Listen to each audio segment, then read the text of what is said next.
Assalamu alaikum warahmatullah. Welcome to the Edgenius Academy. This is your Rebel ভাইয়া। আজকে আমরা শ্রেণীবিন্যাসের ধাপ নিয়ে আলোচনা করব। বায়োলজির ফুল কোর্সে তোমাদের সবাইকে স্বাগত। প্রথম অধ্যায়ের এটা তৃতীয় ক্লাস এবং প্রথম দুই ক্লাসে আমরা জীবের 5টি পর্যায় সম্পর্কে আমরা শিখেছি ভালো করে। তো তোমরা যারা ক্লাসগুলো করো নাই প্লেলিস্ট থেকে ক্লাসগুলো করে নিবা এবং এটা হচ্ছে আমাদের তৃতীয় ক্লাস। তোমরা ওই দুটো ক্লাস দেখে কিন্তু এই ক্লাসটা করবা, কেমন? এবং এই তিনটা ক্লাস করার পরে ভাইয়া তোমাদেরকে আমি একটু রিকোয়েস্ট করব, তোমরা বইটা ভালো করে পড়বে। বই পড়ার পর দেখবা ভাইয়া তোমাকে যা পড়াইছে সেগুলাই। তাহলে সেই হিসাবে এখন আমি তোমাদেরকে কি বলবো ভাইয়া, তোমরা আজকের এই ক্লাসটা করার পরে তোমরা ভালো করে বইটা কভার করে নেবা, ভালো করে পড়বা। এরপর এমসিকিউ সিকিউ গুলো করবা ভাইয়া। কিন্তু এই চ্যাপ্টারে কোনো এমসিকিউ সিকিউ পড়াচ্ছে না। নেক্সট চ্যাপ্টার থেকে তোমাদেরকে এমসিকিউ সিকিউ গুলো সহ আমরা একসাথে স্লাইড আকারে নিয়ে আসবো। তবে আমি চাচ্ছি জিনিসগুলোকে গভীরভাবে জানো, ঠিক আছে? ক্লাস করার পর তোমরা নিজেরা একটু খাটনি করো, এই যে লার্নিং হিসেবে, পার্ট হিসেবে। তুমি চলো ভাইয়া আজকে আমরা শ্রেণীবিন্যাসের ধাপগুলো একটু জানবো। তো ধরো আমাদের বললাম যে উদ্ভিদ এবং প্রাণী মিলে এখন পর্যন্ত তোমাদের বই অনুযায়ী আমি জাস্ট বললাম 20 লাখের মতো জীব আবিষ্কৃত হয়েছে এবং সেটা প্রায় 1 কোটির কাছাকাছি হইতে পারে। এখন ধরো আমাদেরকে এগুলা শিখতে হবে, জানতে হবে এবং সেটা একটা মিস্টেক হায়ারার্কি দিয়ে আমরা এই জিনিসটা জানবো। তো সেটা কিরকম? শ্রেণীবিন্যাসের বিভিন্ন ধাপ, একটা বড় সেট থাকবে, তার একটা উপসেট থাকবে, তার একটা উপসেট থাকবে, তার একটা উপসেট থাকবে। আমরা এইভাবে করে জিনিসটা জানবো। জিনিসটা কেমন জানি বুঝতে অসুবিধা হচ্ছে না? চলো আমরা এই জিনিসটা একটু দেখি, তারপর বুঝতে পারবো। তো দেখো শ্রেণীবিন্যাসের বিভিন্ন ধাপ, অর্থাৎ একটা আমরা জীবকে বিভিন্ন ধাপে ভাগ করি। আমি একটু ভাগ করতেছি এখানে, আমরা একটা এক্সাম্পল নেব। তো খেয়াল করো, আমরা এটাকে ভাগ করতেছি একটা হায়ারার্কি বেস ভাগ করতেছি। সেটা কিরকম দেখো, প্রথমে থাকবে আমাদের হচ্ছে কিংডম, ঠিক আছে? কিংডম বা রাজ্য। এরপর কিংডমের পরে থাকবে হচ্ছে আমাদের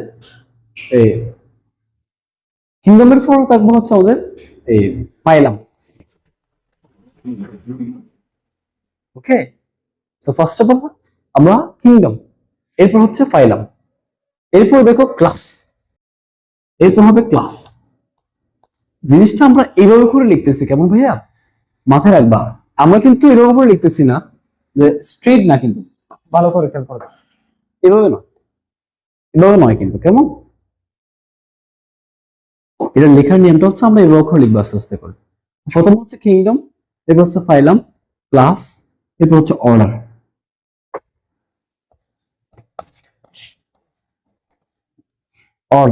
এরপর হচ্ছে ফ্যামিলি, ফ্যামিলির পর হচ্ছে আমাদের জেনাস, এরপর হচ্ছে আমাদের স্পেসিস। এটাকে বলা হয় হায়ারার্কি, কেমন? সো কিংডম হচ্ছে একদম সবার উপরে, এটা সবচেয়ে বড় সেট। এরপর হচ্ছে ফাইলাম, কতগুলো কিংডমের আন্ডারে কতগুলো পাইলাম বা পর্ব থাকে। আমি যদি বাংলা টার্মটা একটু লিখি তাহলে জিনিসটা দেখো, তাহলে কিংডমকে আমরা রাজ্য বলি, আর এটা হচ্ছে পর্ব। আর ক্লাস মানে তো তোমরা জানো শ্রেণী, আর অর্ডার মানে হচ্ছে কি বলতো? অর্ডার মানে হচ্ছে বর্গ, ফ্যামিলি মানে হচ্ছে গোত্র, আর জেনাস মানে হচ্ছে গণ, আর স্পেসিস মানে হচ্ছে প্রজাতি। আমি একটু এদিকে আনতেছি এই জিনিসটা, একটু এদিকে আনতেছি।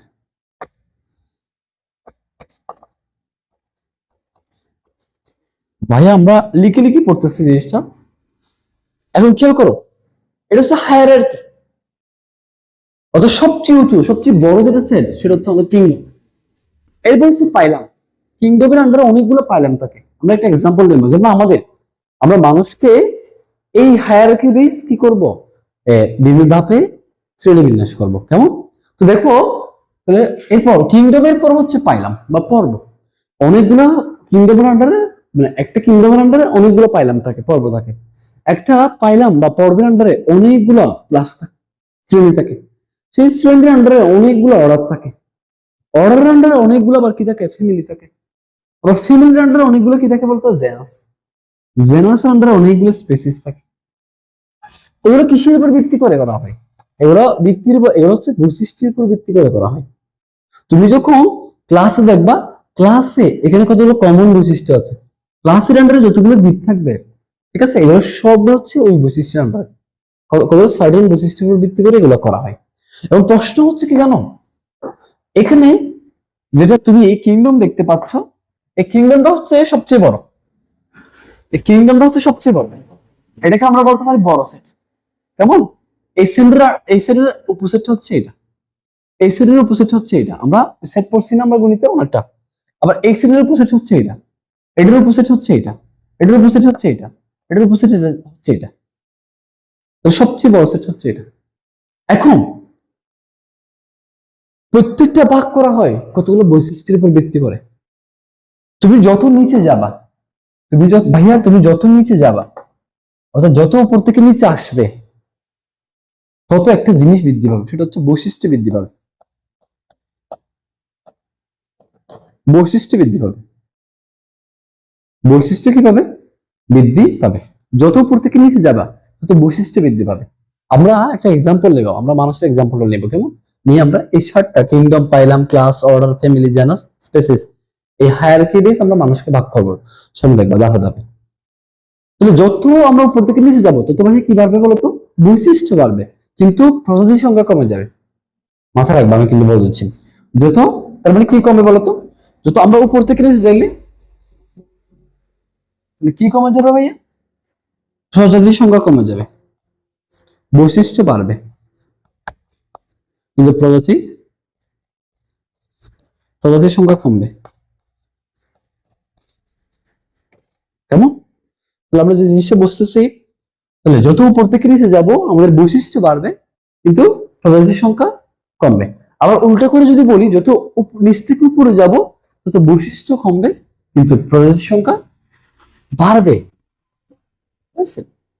এখন কিভাবে করে আমরা, চলো মানুষকে আমরা এই 7টা স্টেপে সিঁড়িতে ফেলাবো।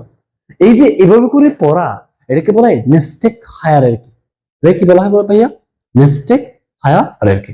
এখন আমরা এই জিনিসটাকে, আমরা আমরা আমরা আমরা হিউম্যান বিইং, আসলে আমরা কোন রাজ্যের অন্তর্ভুক্ত? আমাদের কিংডম কি? এনিমেলিয়া। চলো আমরা একটু দেখি, এর সাথে সাথে আমরা বৈশিষ্ট্যগুলো একসাথে পড়বো। তো দেখো, মানুষের যেটা কিংডম, বেশ, সেটা হচ্ছে কি?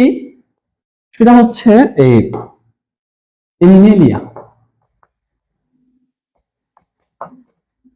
এনিমেলিয়া, এনিমেলিয়া, এটা হচ্ছে মানুষের কিংডম। এনিমেলিয়া তো জানি স্যার, আমরা যেগুলোকে প্রাণী বলি। এখন তুমি চিন্তা করে দেখো, আমরা একটা কথা বলেছি এখানে, যত উপর থেকে নিচে যাব তাহলে বৈশিষ্ট্য বাড়বে, তুমি পরে বুঝতে পারবা, আর প্রজাতির সংখ্যা কমবে। এখন তুমি খেয়াল করে দেখো ভাইয়া, এনিমেলিয়া আমরা কাদেরকে বলি? সার্টেন কতগুলো বৈশিষ্ট্য আছে, যাদের যারা চলাফেরা করতে পারে, যারা খাবার খায়, যাদের উন্নত টিস্যু রয়েছে, কেমন, যারা হচ্ছে হেটারোট্রপিক, পরভোজী, তাদেরকে আমরা কি বলি? এনিমেলিয়া বলি। আমরা খাবারের জন্য উপর নির্ভরশীল। তাহলে এখন, তাহলে আমাদের কিংডম হচ্ছে এনিমেলিয়া, তাদের এই বৈশিষ্ট্যগুলো আছে। এই যে এখানে যারা আছে তাদের সবার এই বৈশিষ্ট্যগুলো রয়েছে। এখন তাহলে তুমি আমাকে বলো, এনিমেলিয়া অনেকগুলো জীব না, অনেকগুলো প্রাণী না? এতগুলো প্রাণীকে আমরা যদি এনিমেলিয়া বলি, একটা ভাগ করি, তাহলে কি আমরা ভালো করে জানতে পারবো? পারবো না তো। এখন সেই এনিমেলিয়াকে কতগুলো কমন বৈশিষ্ট্যের উপর ভিত্তি করে আবার ভাগ করা হয়। তুমি চিন্তা করে দেখো, যাদের উন্নত টিস্যু রয়েছে, যারা খাবার গ্রহণ করে, খাবারটা হচ্ছে গলদকরণ করে, হ্যাঁ, এরপর এই যে এদেরকেও অনেক ভাগ করা যায়। কারণ দেখো না, এর মধ্যে এই প্রাণীর মধ্যে কতগুলো প্রাণী আছে ডিম পারে? আমরা কি ডিম পারি? না। আমরা বাচ্চা, আমরা বাচ্চা ধারণ করি, আসলে আমাদের স্ত্রীরা কি করে? বাচ্চা ধারণ করে। তাহলে আবার দেখবা যে কেউ ডিম পারে, কেউ বাচ্চা ধারণ করতেছে, তুমি আবার দেখবা কেউ দুগ্ধ পান করায়, কেউ দুগ্ধ পান করায় না। তাহলে এখন জিনিসটা খেয়াল করে দেখো, আমরা আমাদের যে প্রাণী সেগমেন্ট আছে, এর মধ্যে প্রাণীগুলোর মধ্যে তুমি দেখবে কতগুলো হচ্ছে মেরুদণ্ড আছে, কতগুলো মেরুদণ্ড নাই। তাহলে আমরা দেখতে পাচ্ছি, যদি খোলা চোখেও দেখি, অত বেশি আমাদের জ্ঞানও না থাকে, আমরা দেখতে পাচ্ছি প্রাণীর মধ্যে অনেক, আমরা বৈশিষ্ট্যের উপর প্রাণীকে আমরা আলাদা চোখের উপর ভাগ করতে পারতেছি, কিন্তু আমরা আমরা নেস্টেড হায়ারার্কি দিয়ে একেবারে নিখুঁতভাবে ভাগ করা শিখবো। কেমন? তাহলে তাহলে আমরা বলতো আমরা মানুষরা এই কোন কিংডমের অন্তর্ভুক্ত? এনিমিলিয়া কিংডমের অন্তর্ভুক্ত। কিংডমের আন্ডারে যেগুলো থাকে সেগুলো হচ্ছে পাইলাম। যেমন এনিমিলিয়া কিংডমের প্রায় 37টা পর্ব রয়েছে। কতগুলো বৈশিষ্ট্য রয়েছে, কতগুলো হচ্ছে মেরুদণ্ড প্রাণী, কতগুলো আমি জাস্ট চিন্তা করতে, কতগুলো অমেরুদণ্ড প্রাণী, এরপর হচ্ছে কেউ ডিম পারে, অনেকগুলো স্টাফ এখানে রয়েছে। হ্যাঁ, এখন দেখো তাহলে আমরা কোন পাইলামের অন্তর্ভুক্ত ভাইয়া একটু দেখি। আমরা আমাদের যেটা পাইলাম, আমাদের যেটা কিভাবে বলছি, আমাদের যেটা পাইলাম সেটা হচ্ছে এই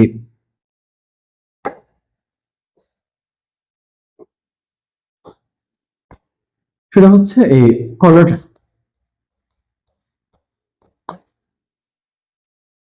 করোটা ভাইয়া মানে করোটা মানে কি? করোটা হচ্ছে, আমি তোমাদেরকে যদি এক লাইনে বলি, যাদের করোটা মানে হচ্ছে যাদের মেরুদণ্ড আছে।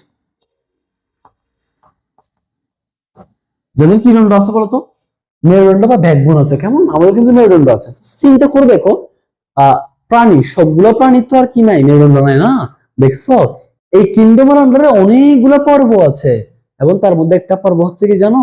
করোটা। এখন করোটা সবগুলো প্রাণীর কি মেরুদণ্ড আছে? নাই। তবে করোটা হচ্ছে যেটাকে বলা হয় মানে ওদের একটা জীবনের একটা পর্যায়ে নোটুকট থাকে। নোটুকট ভাইয়া, নোটুকট থেকেই মেরুদণ্ডটা আসে। নোটুকট থেকেই মেরুদণ্ডটা আসে। অর্থাৎ তোমার মানে এক কথায় নোটুকটটা হচ্ছে মানে প্রাইমারি লেভেলের হচ্ছে একটা অংশ, যেটা পিঠের কাছাকাছি উপরে থাকে। এই যে দেখো, আমি দেখো পিঠে, মাছের ক্ষেত্রে দেখি। হ্যাঁ, আমি তো আসলে মাছের ড্রয়িংটা এত বেশি ভালো হবে কিনা। হ্যাঁ, এইখানে এখানে এদিকে নোটুকটটা থাকে। আমি অন্য কালার দিয়ে দিচ্ছি তোমাদেরকে। এইখানে নোটুকটটা থাকে। ঠিক আছে, সবগুলো মাছ কিন্তু মেরুদণ্ড প্রাণী। কেমন? এখন যেটা বলতে চাচ্ছি, তাহলে নোটুকট এখান থেকে মেরুদণ্ডটা আসে। তবে কিছু কিছু প্রাণীর হয় কি জানো, এই নোটুকটটা ডেভেলপ হয়ে মেরুদণ্ড হয় কিন্তু। তো কারণ কোন কোন জীব আছে যেগুলো নোটুকটটা তোমার থাকে, পরে গিয়ে সেটা কি আর থাকে না। ওটাও কেউ আমরা এই খড়ের অন্তর্ভুক্ত করতে পারি। কেমন? তাহলে এখন একটা জিনিস খেয়াল করে দেখো, তাহলে কর্ণটা হচ্ছে কারা?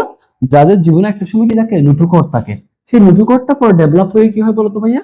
মেরুদণ্ড হয়। এখন তুমি চিন্তা করে দেখো, সবগুলো প্রাণীর কি মেরুদণ্ড আছে? নাই তো। এই জন্য দেখছো আমরা আমরা এনিমেলিয়াকে অনেকগুলো পর্বে ভাগ করি। তার মধ্যে একটা পর্ব হচ্ছে কর্ডেটা, যাদের কি থাকে জীবনে কোন একটা পর্যায়ে নোটুকট থাকে। সেই নোটুকটটা কি কিসে রূপান্তর হয়? মেরুদণ্ডে রূপান্তর হয়। তুমি জাস্ট একটা চিন্তা করে দেখো, এনিমেলিয়াতে যতগুলো জীব আছে তার মধ্যে এখন আমরা মেরুদণ্ড প্রাণীগুলোকে আলাদা করে ফেলেছি। তাহলে তুমি বলো তো ভাইয়া, এখন করোলাতে বেশি প্রজাতি থাকবে নাকি এনিমিলিতে বেশি প্রজাতি থাকবে? নিশ্চয়ই এনিমিলিতে বেশি প্রজাতি থাকবে, আর করোলাতে কম থাকবে। দেখছো, যেহেতু আমরা উপর থেকে নিচে যাচ্ছি, বৈশিষ্ট্য বাড়তেছে। কারণ এই মেরুদণ্ডের বৈশিষ্ট্য এনিমিলের সবার ভিতরে নাই। তার মানে এনিমিলিয়াকে আমরা যে বৈশিষ্ট্যের উপর ভিত্তি করে বলতেছি, যতগুলো বৈশিষ্ট্য কমন বৈশিষ্ট্য সাধারণ যেটা সবার থাকে, যতগুলো কমন বৈশিষ্ট্য আছে এনিমিলিয়ার, কিন্তু করোলাটার তার একটু বেশি আছে। তার মানে যত উপর থেকে নিচে যাবা তত বৈশিষ্ট্য বাড়বে, কিন্তু কি কমে যাবে? প্রজাতি কমে যাবে। এরপর দেখো, এরপরে পাইলামের পরে আমরা যেটা বলতেছি সেটা হচ্ছে কি বলতো? ক্লাস। ক্লাস। এখন তুমি যদি ক্লাস দেখো, আমাদের ক্লাসটা হচ্ছে মেমেলিয়া। মেমেলিয়া কারা? কিংডম, পাইলাম এন্ড ক্লাস। এই পর্বের আন্ডারে অনেকগুলা কি থাকে ভাইয়া? পর্বের আন্ডারে অনেকগুলা কি থাকে? অনেকগুলা ক্লাস থাকে। অনেকগুলা কি থাকে? ক্লাস থাকে। তুমি দেখো, যাদের নোটুকট আছে, যারা মেরুদণ্ডী, যেমন মাছ মেরুদণ্ডী, কিন্তু দেখো এরা কিন্তু বাচ্চাদেরকে দুগ্ধপান করায়, করায় না। এরা ডিম পারে, ডিম থেকে আস্তে আস্তে করে কি হয়, পরিস্ফুটন হয়ে এখান থেকে নতুন একটা মাছ বা জীব আসে। এখন মানুষের ক্ষেত্রে দেখো, মানুষরা কিন্তু বাচ্চা ধারণ করে, ভ্রূণ ধারণ করে, এই ভ্রূণটা ভূমিষ্ঠ হয়, এরপরে সে মায়ের দুধ পান করে। তাহলে একটা জিনিস খেয়াল করে দেখো, আমাদের যেগুলো মেরুদণ্ড প্রাণী আছে, এদের মধ্যেও কেউ ডিম পারে, কেউ আবার হচ্ছে ভ্রূণ ধারণ করে, তাদের অফস্প্রিং কে, বাচ্চাকে দুধ পান করায়। তাহলে এখন দেখতে পাচ্ছ, যারা নোটুকট আছে, যারা করোটা সেখানের মধ্যেও মেরুদণ্ড প্রাণীর মধ্যেও কি রয়েছে, বৈশিষ্ট্যের পার্থক্য রয়েছে, তার উপর ভিত্তি করে আমরা ভাগ করতেছি ক্লাসে। দেখছো কত নিখুঁত জিনিসটা, কত সুন্দর। তো এখন এই মানে ফাইলামের আন্ডারে অনেকগুলো ক্লাস থাকে, তার মধ্যে আমরা যে ক্লাসের মধ্যে পড়তেছি সেটা হচ্ছে ম্যামেলিয়া। ম্যামেলিয়া কারা? ম্যামেল। ম্যামেল ম্যামেল কারা? ম্যামেল হচ্ছে যারা দুধ পান করায়, মায়ের, এরা মায়ের দুধ পান করে, মায়ের দুধ পান করে। কেমন? ম্যামেলিয়া। আচ্ছা গরু কি বলতো? গরু কি এই ক্লাসের মধ্যে পড়বে? দেখো না, গরু হচ্ছে অ্যানিমেলের সদস্য। কেমন? তাহলে গরুর কিংডম হচ্ছে অ্যানিমেলিয়া। তবে দেখো পাইলাম হচ্ছে কর্ডাটা, কারণ ওদের মেরুদণ্ড আছে। আবার ক্লাস যদি বলি, দেখো ম্যামেলিয়া, এরা গরু কিন্তু তাদের বাচ্চাদেরকে দুধ পান করায়, তাহলে এরা কিন্তু ম্যামেলিয়ার অন্তর্ভুক্ত। তাহলে গরু একটা ম্যামেল। কেমন? এরা স্তন্যপায়ী। কি পায়ী বলতো? স্তন মানে হচ্ছে দুধ, অর্থাৎ এরা দুধ পান করে। তারা যারা দুধ পান করে, যারা স্তন্যপায়ী, তাদেরকে আমরা ম্যামেলিয়ার সদস্য বলতে পারি। তাহলে আমরা কি বলতো? আমরা ম্যামেলিয়ার সদস্য। আমাদের ক্লাসের নাম হচ্ছে ম্যামেলিয়া। তবে দেখো ক্লাসের পরে হচ্ছে আমাদের অর্ডার। কেমন? অর্ডার। ভাই ক্লাসটা মন দিয়ে করো, কেমন? জিনিসটা বুঝতে পারবা। তো অর্ডার, অর্ডার মানে বর্গ। আমরা এখন তুমি বলো ভাইয়া, যারা ম্যামেলিয়া আছে, যারা দুধ পান করে, যেমন গরু কিন্তু দুধ পান করতে পারে। এরপর তুমি দেখো, গরু কিন্তু তাদের বাচ্চাদেরকে দুধ পান করায়, আমরাও কিন্তু বাচ্চাদেরকে দুধ পান করি। তার মানে আমরা সবাই গরু এবং আমরা ম্যামেলিয়া। কিন্তু এখানে আসি দেখবা গরু এবং আমাদের মধ্যে পার্থক্য হয়ে যাবে। দেখো এই যারা দুধ পান করে তাদের মধ্যে পার্থক্য আছে। যেমন গরুরা কিন্তু একেবারে আঁকড়ে ধরে খাইতে পারে না। চিন্তা করে দেখো না তুমি, আঁকড়ে ধরতে পারে? বাচ্চাদেরকে এভাবে আঁকড়ে ধরতে পারে? আমরা যেভাবে আঁকড়ে ধরতে পারি আসলে পারে না তো। অর্থাৎ ক্লাসের আন্ডারে কতগুলো কি থাকে? অর্ডার থাকে। আমরা যে অর্ডারের অন্তর্ভুক্ত, সেই অর্ডারের নাম হচ্ছে প্রাইমেট। প্রাইমেট। প্রাইমেট কারা? প্রাইমেট বলতে যারা আঁকড়ে ধরতে পারে। ধরো না তোমরা, ধরো আঁকড়ে ধরো না। হ্যাঁ আমরা কিন্তু দেখো, এই দেখো আমরা আঁকড়ে ধরতে পারছি। এই যে গুণটা, এই যে আঁকড়ে ধরার গুণটা, এটা অসাধারণ একটা গুণ। আল্লাহ আমাদের কত সুন্দর করে সৃষ্টি করতে, কত সুন্দর করে সৃষ্টি করেছেন। এই যে আঁকড়ে ধরার বিষয়টা, এই দেখো পৃথিবীতে এত উন্নত রোবট, তারা কিন্তু মানুষের মতো স্মুথ করে আঁকড়ে ধরতে পারে না। আসলে স্মুথ করে কি করতে পারে না, আঁকড়ে ধরতে পারে না, ওয়েট করতে পারে না। তো দেখো আমরা প্রাইমেটরা কিন্তু আঁকড়ে ধরতে পারি খুব ভালো। কেমন? প্রাইমেট হচ্ছে যারা আঁকড়ে ধরতে পারে।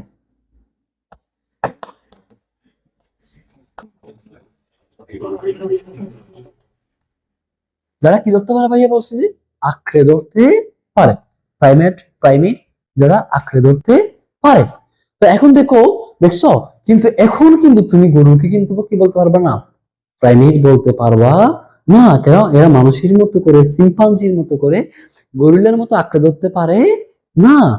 তো দেখো, তার মানে তোমরা বলতেছো ভাইয়া, তার মানে কি সিম্পাঞ্জি, গরু এগুলো কি প্রাইমেটের সদস্য? হ্যাঁ, এরা প্রাইমেটের সদস্য।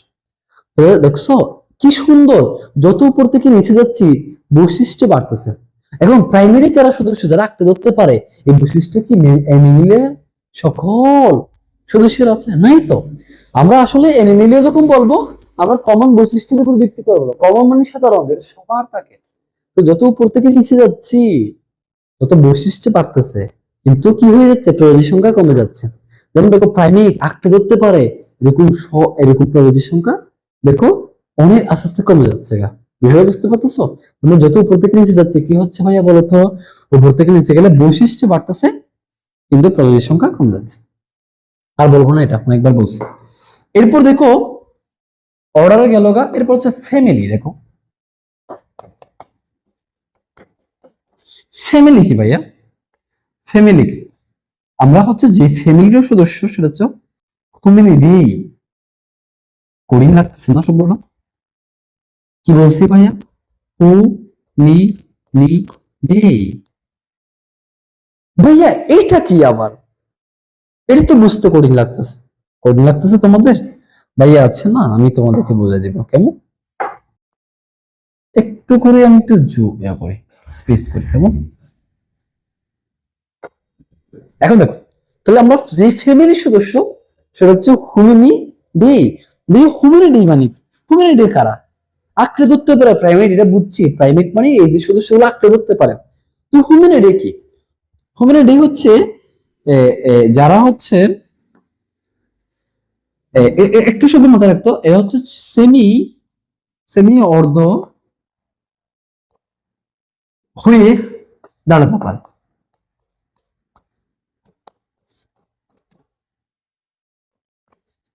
মানে এরা দেখো, এরা দুই পায়ের উপরে এরকম সেমি হয়ে, আসলে তুমি দেখতে পাচ্ছ কিনা আমি জানি না, এভাবে করে হাঁটতে পারে। কেমন? তুমি সিম্পাঞ্জি দেখছো, গরিলা দেখছো, দেখো না একটু করে, ওরা কিন্তু দুই পায়ের উপরে হাঁটতে পারে কিন্তু। কেমন? এদেরকে হোমিনিডেই বলা হয়, যারা অনেকটা অর্ধেক বা প্রায় সোজা হয়ে হাঁটতে পারে, তাদেরকে, তাদের সদস্যকে বলা হয় হোমিনিডেই। কেমন? আমরা কিন্তু তার সদস্য। এরপরে দেখো, ফ্যামিলির পরে আমরা যেটা পড়বো সেটা হচ্ছে জেনাস। ভাইয়া জেনাস কি? জেনাস গণ। আমরা যে জেনাসের অন্তর্ভুক্ত সেটা হচ্ছে হোমো। অন্য কালার নিচ্ছে। কেমন? আমরা যে জেনাসের অন্তর্ভুক্ত সেটা হচ্ছে হোমো। আমরা যে জেনাসের অন্তর্ভুক্ত ভাইয়া সেটা কি বলছে যে এটা হচ্ছে হোমো। হোমো কারা ভাইয়া? হোমো হচ্ছে বেসিক্যালি যাদের শরীরের তুলনায় মাথা বড় এবং অনেকটা যারা সোজা হয়ে হাঁটতে পারে। তারা কিভাবে হাঁটতে পারে বলতো ভাইয়া? সোজা হয়ে হাঁটতে পারে। হ্যাঁ, তাহলে হোমো হচ্ছে তারা যারা শরীরের তুলনায় মাথা অনেক বড় এবং হচ্ছে যারা সোজা হয়ে হাঁটতে পারে। এবং আর একটা বৈশিষ্ট্য বলবো বলবো বলবো বলি। কেমন? যে এখানকার স্ত্রীর তুলনায় পুরুষগুলা বড় হয়, মোটা হয়। কেমন? স্বাস্থ্যবান হয়। তার মানে আমি এমন বলতেছি না যে সব স্ত্রী ছোট হয়, তবে কম্পারেবলি তোমার মেয়ের তুলনায় ছেলেরা বড় হয়। তারা হচ্ছে হোমোর অন্তর্ভুক্ত। কেমন? এরপরে হোমোর পরে আমরা যেটা পড়বো সেটা হচ্ছে স্পেসিস। আমরা স্পিসিস কি? আমরা হচ্ছে হোমোস্যাপিয়েন।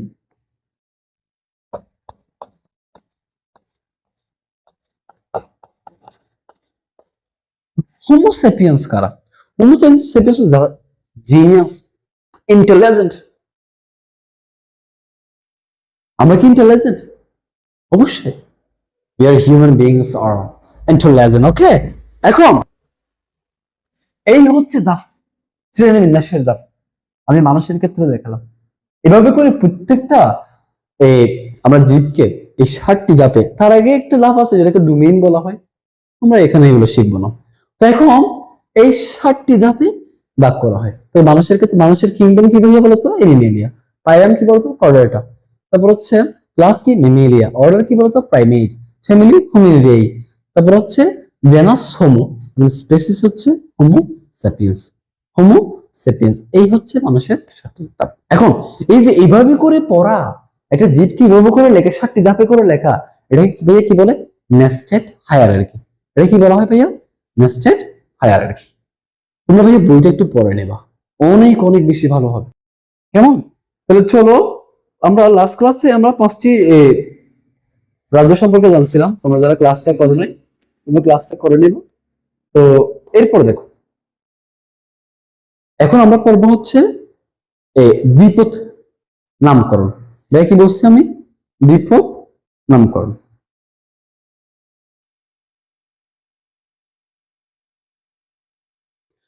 এখন দেখো, দ্বিপদ নামকরণ।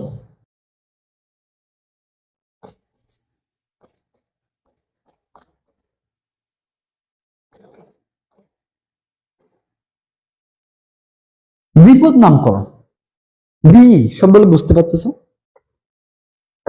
দ্বি মানে হচ্ছে দুই, পদ মানে পদ, দুইটা পদ। আর নামকরণ মানে কিসের নামকরণ? আমরা জীবের নামকরণ করব।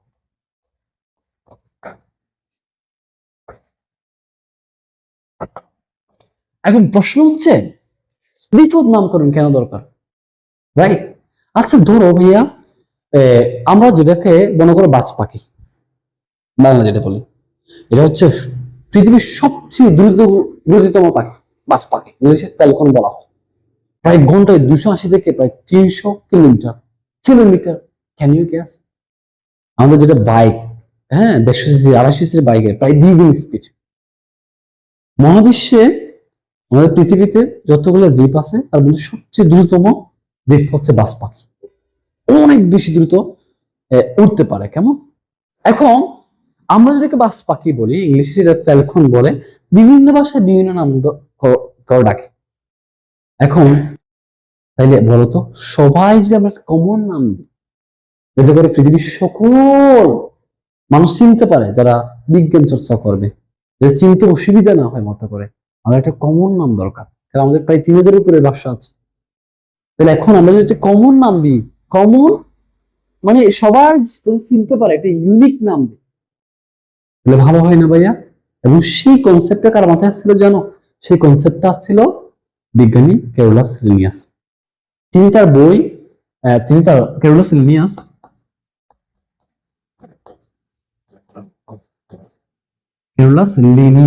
যেটাকে আমরা জিনিয়াস বলি, জিনিয়াস, হ্যাঁ, কেরোলাস লিনিয়াস, উনি 1953 সালে, ভাইয়া কত সাল বলছিলেন? 1953 সালে। তার একটা বই ছিল বিখ্যাত, উদ্ভিদ নিয়ে লিখেছিলেন, যেটাকে বলে স্পেসিস প্ল্যান্টারাম। এই স্পেসিস প্ল্যান্টারাম এই বইয়ে উনি দ্বিপদ নামকরণের বিস্তারিত আলোচনা করেন। এই বইটা আসলেই জীববিজ্ঞানের জন্য খুবই গুরুত্বপূর্ণ একটা বই। উনি, আমি সরি ভাইয়া, এটা হচ্ছে 1900 হবে না, এটা 1700 হবে। কেমন? এটা 1753 সালে উনি কি করেছিলেন? একটা বই লিখেছিলেন স্পেসিস প্ল্যান্টারাম। এই বই উনি দ্বিপদ নামকরণের যে প্রস্তাবনা সেটা দিয়েছিলেন। এবং সেই দ্বিপদ, দ্বিপদ কি, তুমি এটার প্রয়োজনীয় জিনিসটা তো আমি তোমাদেরকে বলছি, যে আসলে দ্বিপদ, তো দ্বিপদের মধ্যে একটা পদ আসবে হচ্ছে এই প্রত্যেকে একটা পদ আমরা এইভাবে করে নিব ভাইয়া, আমরা এইভাবে করে নিব। একটা পদ নিব আমরা হচ্ছে জেনাস থেকে, গণ থেকে, আর এটা হচ্ছে প্রজাতি থেকে। তারপর এই যে দ্বিপদ, তাহলে দ্বিপদের মধ্যে, দুই পদের মধ্যে একটা হচ্ছে, প্রথমটা হচ্ছে গণ থেকে হবে, এরপরটা হচ্ছে হবে প্রজাতি থেকে। এই যে গণ এবং প্রজাতি, এই দুইটার সম্মিলিত নামকে বলা হয় দ্বিপদ নামকরণ। এখন কথা হলো, এই যে দ্বিপদ নামকরণটা, আমি একটা দুইটা পদ দিয়ে নাম লিখে ফেললাম, এটা কি হবে? অমুক একটা ব্যক্তি নতুন একটা জীব আবিষ্কার করছে, মনে করো, আবিষ্কার বলছে আমি কিন্তু ইনভেনশন বলে নেই, কারণ আবিষ্কার হচ্ছে আগে থেকে ছিল, নতুন করে জানতেছি। কেমন? তাহলে এখন এই যে আবিষ্কার করছে, এটার নাম দিছে সে, ওর নামটা কি সঠিক হবে? এখন দিলেই হয়ে গেল, আর ও দিলেই সবাই চিনবে। তুমি একটা মনে করো নতুন একটা জীব আবিষ্কার করছো, এটাকে আগে থেকে আবিষ্কার হয়েছে কিনা এটা দেখতে হবে, আর আগে থেকে আবিষ্কার হলে কে নামকরণ করেছে সেটা দেখতে হবে। এবং যদি আবিষ্কার না হয়, তুমি একটি নাম দিয়েছো, তাই সবাই চিনবে না তো? তাহলে একটা মেকানিজমের মধ্যে দিয়ে যেতে হবে, এটা সিস্টেমেটিক ওয়েতে যেতে হবে। এখন তুমি বলো, আমাদের যে জীব আমার সাথে আমরা বড় স্কেল দিয়ে হিসেব করি, জীবকে দুভাগে হিসাব করি, এটা হচ্ছে উদ্ভিদ ও প্রাণী।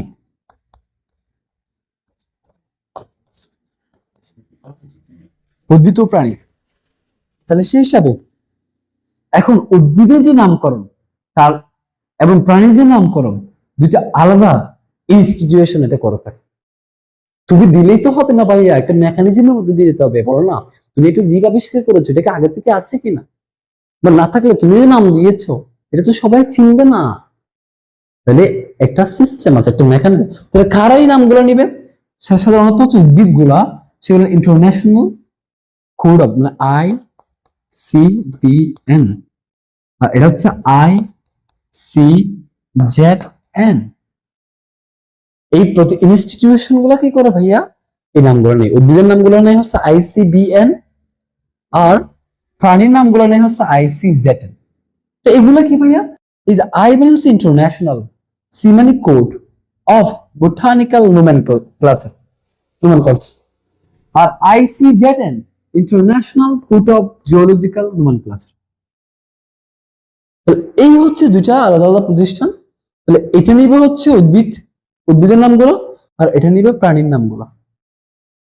এখন যে নামকরণটা করা হবে, দ্বিপদ নামকরণটা যে করা হবে, তো প্রশ্ন হচ্ছে এই এই জিনিসটা দ্বিপদ নামকরণ কতগুলো সার্টেন রুলস থাকা দরকার, যে দ্বিপদ নামকরণ প্রথম অক্ষর বড় হাতের হবে কিনা। জাস্ট কমন সেন্স করো ভাইয়া, এমনি এমনি তো নাম দিলে হবে না।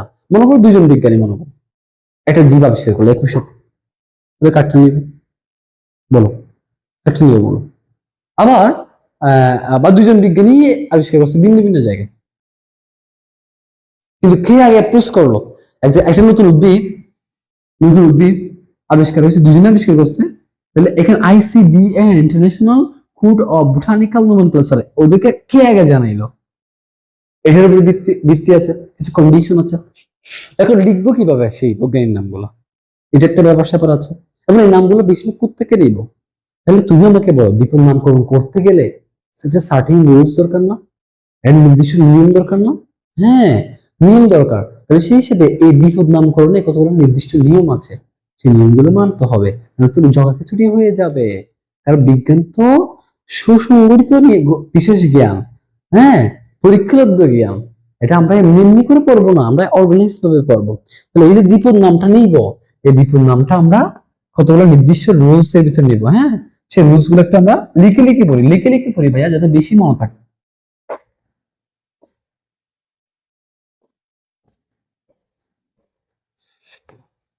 সো প্রথম নম্বর, এটা 2 নম্বর দিচ্ছি আমি, এটা 3 নম্বর, এটা 4 নম্বর। দেখি না কয়টা রুলস আমি লিখতে পারি। সো প্রথম যে জিনিসটা, অধিকাংশ নাম নিতে হবে ল্যাটিন নাম থেকে, ল্যাটিন শব্দ থেকে। কেমন?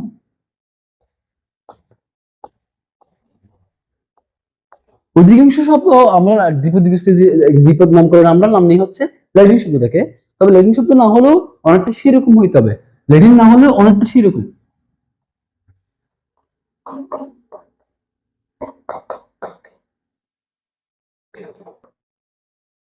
তাহলে অধিকাংশ দ্বিপদ নামকরণ সাধারণত ল্যাটিন নাম থেকে হয়ে থাকে, আর ল্যাটিন থেকে নাম নাম না হলেও অনেকটা সেরকম। হ্যাঁ, কেমন?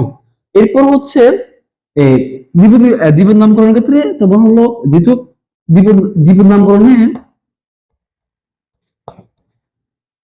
দ্বিপদ নামে প্রথম অংশ গণ এবং পরের অংশ, পরের অংশ কি ভাইয়া? পরের অংশ হচ্ছে পদাদি। বলো দ্বিপদ নামকরণ করতে গেলে আমরা যদি কোনটা জীব আবিষ্কার করি, তার প্রথম যে অংশটা সেটা অবশ্যই কি হতে হবে? গণ থেকে হতে হবে। কেমন ভাইয়া? প্রথম অংশটা কোথা থেকে হতে হবে? প্রথম অংশ গণ থেকে হতে হবে। আর দ্বিতীয় অংশ কি হতে হবে বলতো ভাইয়া? প্রজাতি হতে হবে। এটা হচ্ছে আমাদের আরেকটা রুলস। কেমন? এবার আমরা কতটা এগুলোকে সিরিয়ালি লিখতে হবে না ভাইয়া, সিরিয়ালি না লিখলেও চলবে। এরপর দেখো যে গণের প্রথম অক্ষরটা বড় হাতের হবে। কেমন? শুরুর দিকে গণের প্রথম অক্ষর কি হবে বলতো ভাইয়া? বড় হাতের।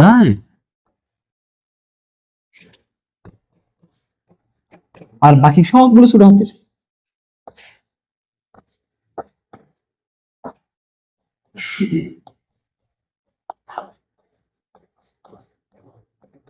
বাকি সবগুলো কি বলতো ভাইয়া? ছোট ছোট হাতের। ভাইয়া যেটা গণেরটা তো বড় হাতের, ঠিক আছে বুঝলাম। প্রজাতিটাও কি ছোট, আর বাকি সবগুলো ছোট হাতের বলতে কি প্রজাতিটাও ছোট হাতের হবে? হ্যাঁ, এটাও ছোট হাতের হবে, সবগুলো বাকি সবগুলো ছোট হাতের হবে। এরপরে আমরা 3টে রুলস অলরেডি লিখে ফেলছি।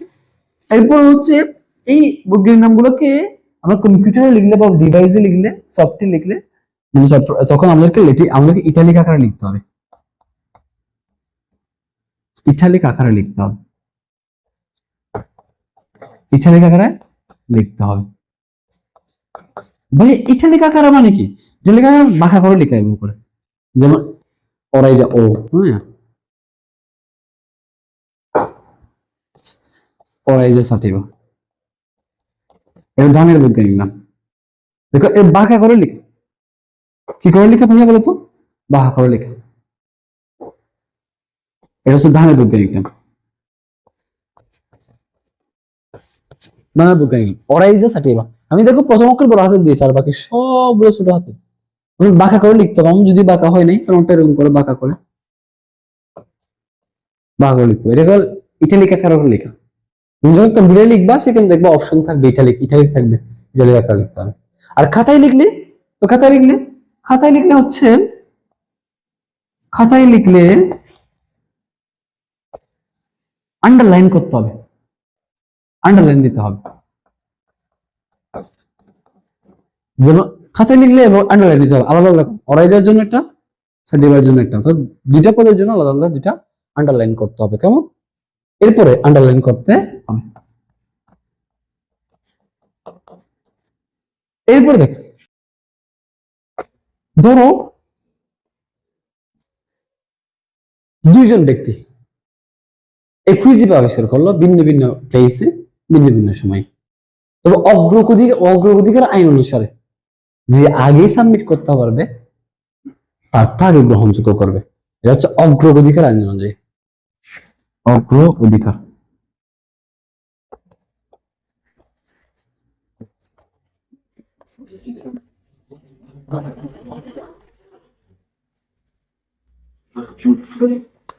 অগ্রগতিকার আইন অনুযায়ী নামকরণ গৃহীত হয়।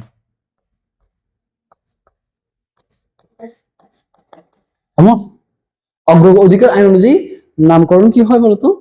গৃহীত হয়। এই জিনিসটা একটু মাথায় রাখবা। এরপর হচ্ছে যে এই দ্বিপদ নামকরণটা করেছে তার এই দ্বিপদ নামের শেষে গিয়ে তার নাম এবং সালটা লিখতে হয়। অর্থাৎ এটা একটু মাথায় রাখবা, যে দ্বিপদী নামটা করেছে তার ওই দ্বিপদ নামকরণের পরে তার নামের প্রথম অক্ষর এবং সালটা লিখতে হয়। যেমন হোমোসেপিয়েন্স,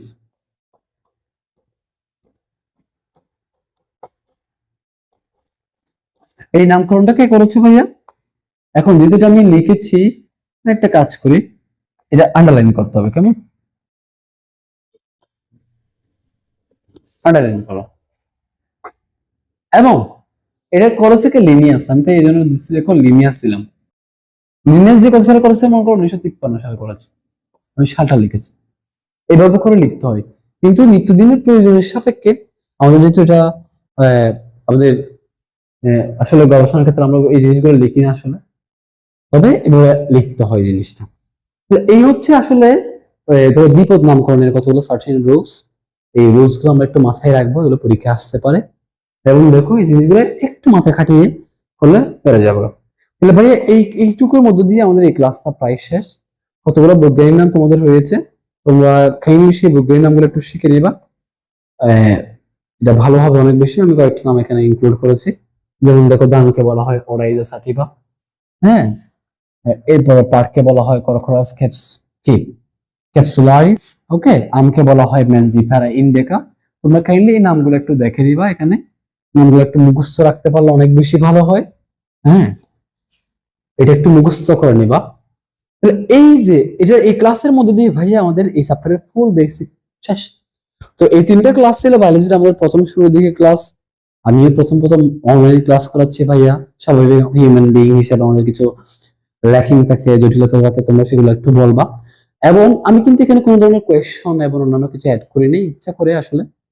আমরা নেক্সট ক্লাস থেকে, দ্বিতীয় অধ্যায় থেকে আমাদের প্রত্যেকটা স্লাইডে আমরা কোয়েশ্চন রাখবো। কোয়েশ্চন এমসিকিউ সিকিউ এর সাথে তোমার টাইপ ওয়াইজ টপিক ওয়াইজ আমরা অ্যাড করে সলভ করবো। তোমরা আমাদের সাথে কানেক্টেড থাকো এবং জিনিসটা একেবারে গভীর থেকে জানবে ইনশাল্লাহ।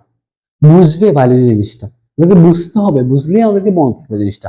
ভাই আমি তোমাদেরকে দেখো মুখস্থ পড়াচ্ছি কেন জানো?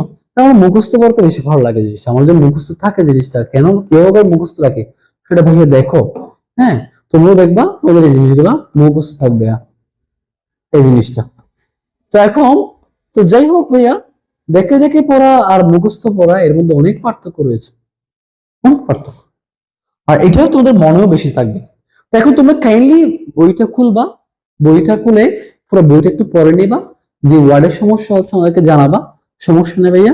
এর পাশাপাশি হচ্ছে তোমরা সিকিউএমসি গুলো গাইড থেকে একটু করে নিবা, নিজে একটু সময় দাও, এটা অনেক বেশি সলিড হবে। এভাবে করে পড়লে ভাইয়া তোমার আর পরীক্ষার আগের দিন 26 ঘন্টা কি করতে হবে না, হ্যাঁ, ওয়ান শট ক্লাস করতে হবে না। পরীক্ষার একটু রিল্যাক্সে, একদম রিল্যাক্স হয়ে তুমি নিজে করতে পারবা, পড়তে পারবা এবং করতে পারবা এই ব্যাপার। তো ভাইয়া ধন্যবাদ তোমাদের সবাইকে আমাদের সাথে থাকার জন্য। তোমরা অবশ্যই ভাইয়ার ক্লাস করলে সাবস্ক্রাইব করবা, লাইক করবা, কমেন্ট করবা এবং বন্ধুদেরকে শেয়ার করবা। ক্লাসটা দেখো ভাইয়ার ক্লাসগুলো ভালো হচ্ছে, তাহলে করতে পারো। কেমন? তাহলে আমরা আস্তে আস্তে করে তোমাদেরকে কিসের কিসের ক্লাস লাগবে একটু জানাবা আমাদেরকে, হ্যাঁ। আমরা একদম একেবারে হোম টিউটরের মধ্যে তোমাদের সাপোর্ট দিয়ে যাব। তো ঠিক আছে ভাইয়া, সবাই ভালো থেকো। আল্লাহ হাফেজ। আসসালামু আলাইকুম ওয়া রাহমাতুল্লাহ।